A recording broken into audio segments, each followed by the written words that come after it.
E aí galera, bom dia.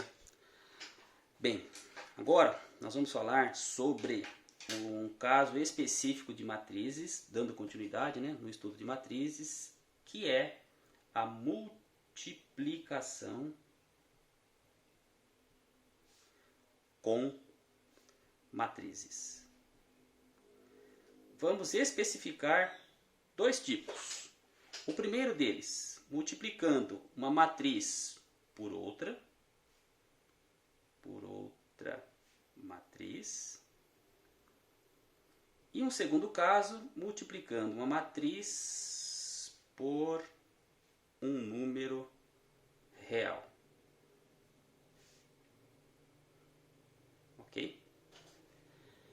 Bem, então, inicialmente, para que a gente consiga efetuar a multiplicação entre duas matrizes, a primeira coisa que eu tenho que fazer é ver se essas matrizes envolvidas elas seguem uma condição para existir essa multiplicação, tá certo? Antes disso, da gente falar propriamente desses critérios, eu queria relembrar com vocês algumas coisas que eu julgo importante. Primeiro, o que é uma matriz? Tá? Uma matriz é a representação matemática de uma tabela, tá certo? Sendo que em uma tabela eu tenho uma certa quantidade de linhas e uma certa quantidade de colunas, tá bem? No caso de matriz, uma matriz A, por exemplo, do tipo 3 por 2, é uma matriz que tem 3 linhas e 2 colunas. Perfeito? E essa quantidade de linhas e quantidade de colunas é o que me mostra o tipo da matriz.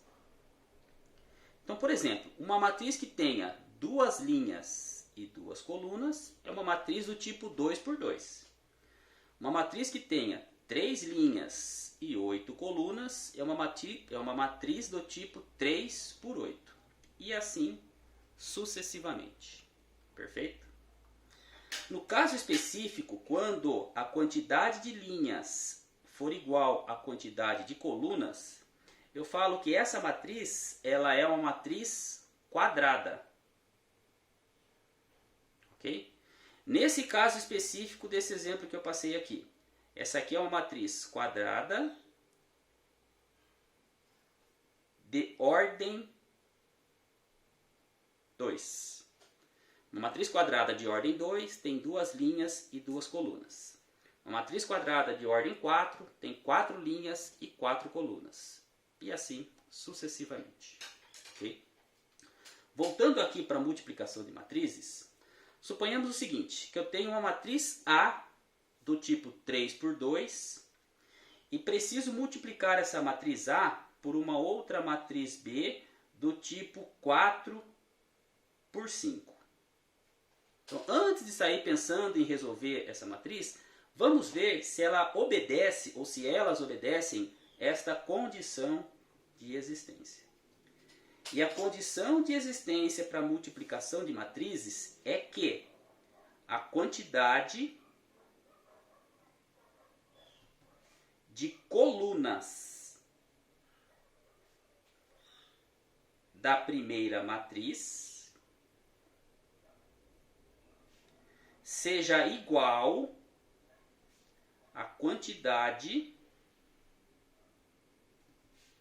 de linhas da segunda matriz. Ok? Então, com isso, nesse exemplo que eu aqui passei, a matriz A ela tem quantas colunas? A matriz A tem 2 colunas. E a matriz B tem quantas linhas? A matriz B tem 4 linhas.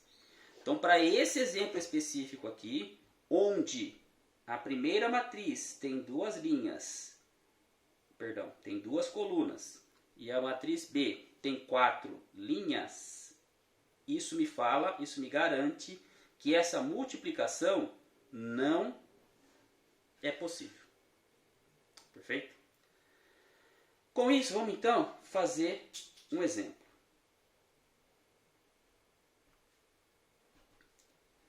Vamos multiplicar as matrizes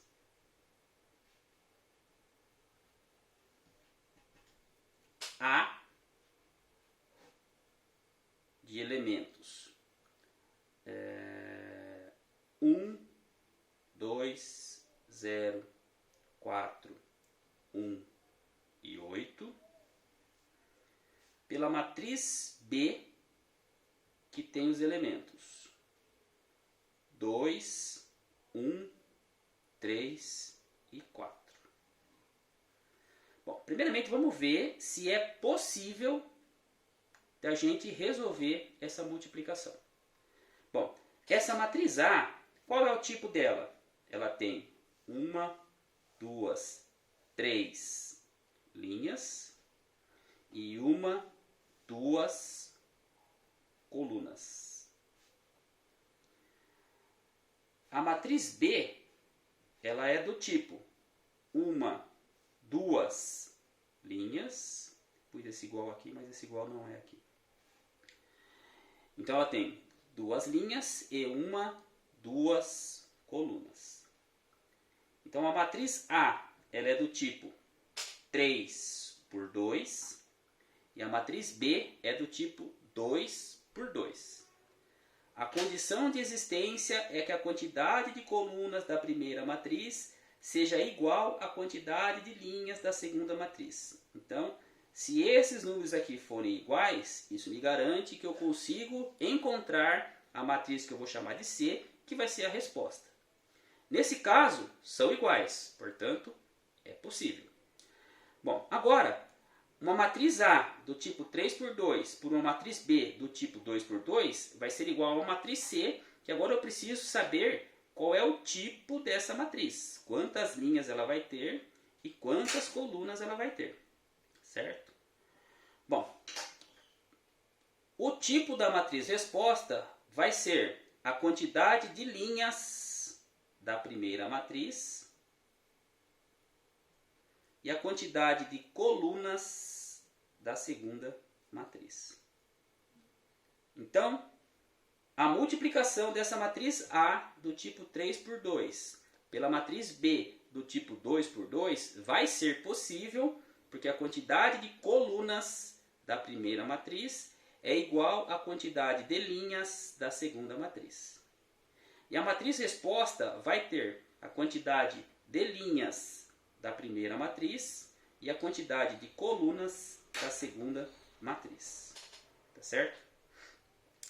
Bom, então, com isso, a gente já temos a confirmação e a afirmação que conseguimos efetuar essa multiplicação. Tá certo? Então eu vou encerrar essa aula para o vídeo não ficar muito longo e na próxima nós vamos resolver esse exemplo, tá bom? Até já!